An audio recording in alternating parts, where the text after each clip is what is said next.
Secret identity politics. Bannon should just give up and embrace a more mainstream form of dark magic like voodoo or Necronomicon.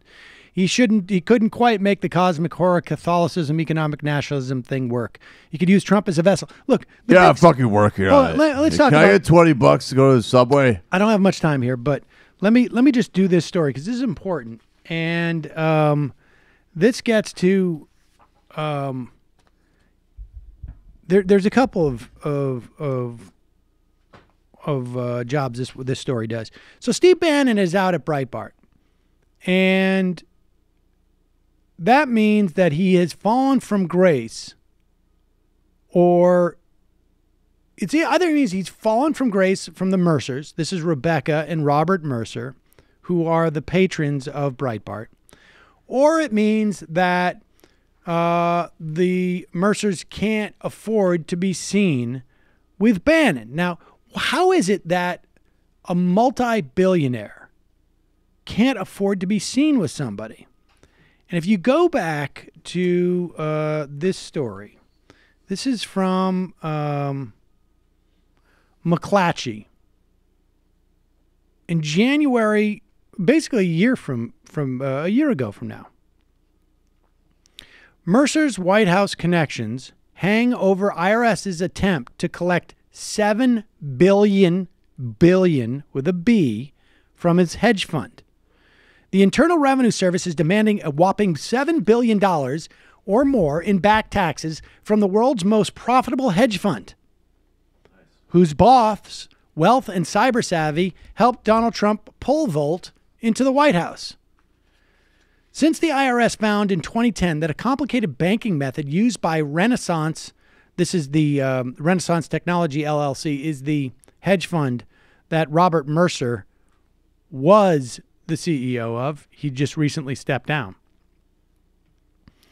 A complicated used by Renaissance and 10 other hedge funds was tax avoidance scheme. Mercer has gotten increasingly active in politics. According to data from the Center for Responsive Politics, he doled out more than $22 million to outside conservative groups seeking to influence last year's elections. This would have been 2016 election, while advocating the abolition of the IRS and much of the federal government. The Mercer Family Foundation, run by Rebecca Mercer, has also donated millions of dollars to conservative nonprofit groups that have called for the firing of IRS Commissioner John Koshinkin, an Obama administration holdover whose 5-year term expires in November. Jump to November.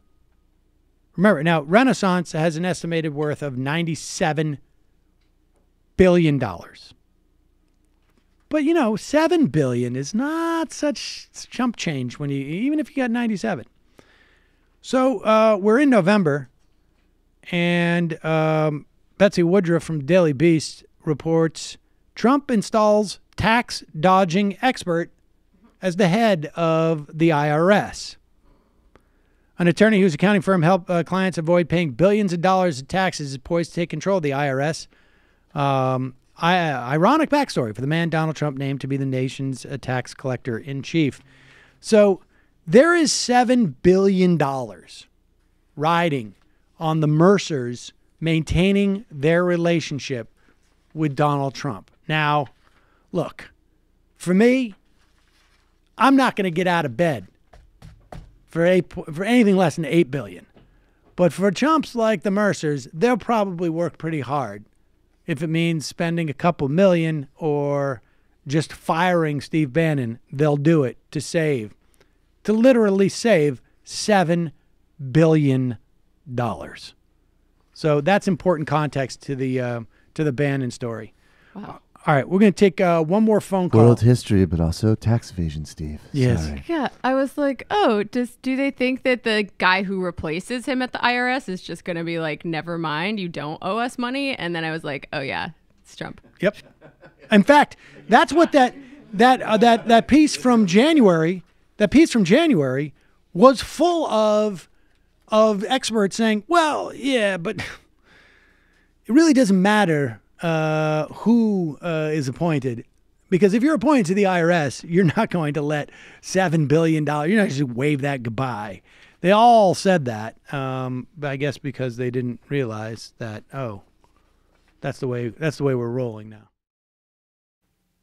Hi, folks. Sam Seder here. We still need your help on our Patreon page. YouTube ads have come back, but not nearly as much as we had before. So if you can help us out, any little bit helps. Head over to our Patreon page right at this URL, and you'll help us keep helping you by making videos